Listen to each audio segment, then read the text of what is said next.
Well, tonight we have some remarkable reporting from inside Syria, where a partial ceasefire appears to be holding. Next week will mark 5 years since the uprising that led to the civil war that has killed 250,000 people and forced 11 million from their homes. Elizabeth Palmer has reached Aleppo, and Holly Williams is in northern Syria. We'll begin with Holly. Masarat al-Rashid village was liberated from ISIS just 3 days ago. We saw the body of an ISIS fighter lying in the rubble of a house hit by an airstrike. Joza Halef and her cousin Hatta told us the extremists held guns to their heads, forcing their way into the women's homes to hide. They said the ISIS fighters also dressed up as women to avoid capture.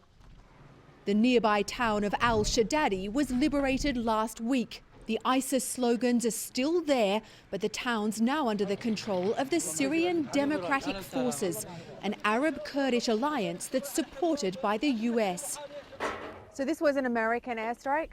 Commander Media Kabani told us that US coalition airstrikes helped her fighters win the battle here. This used to be the main road connecting Raqqa, the so-called ISIS capital in Syria, with Mosul, Iraq's second biggest city, also controlled by ISIS. But now the road has been recaptured by the Syrian Democratic Forces. Colonel Tala Salo told us his fighters have been given over 100 tons of ammunition by the US-led coalition in the last 6 months, all of it dropped by parachute.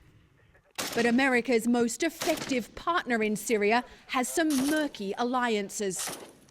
It's accused of coordinating with Russia, which backs the Syrian regime, and is also allegedly fought against other US-backed groups. Colonel Salo denied both those claims, but admitted his group enjoys a long-standing truce with the Syrian regime. Its flag flies over 2 compounds inside his territory.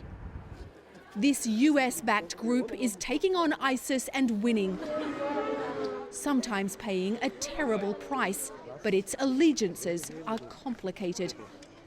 Colonel Salo also told us that he met with Brett McGurk, President Obama's special envoy to the anti-ISIS coalition, when he visited Syria in January. The colonel said his group asked for anti-tank missiles and machine guns, but so far, Scott, he says they've received only promises.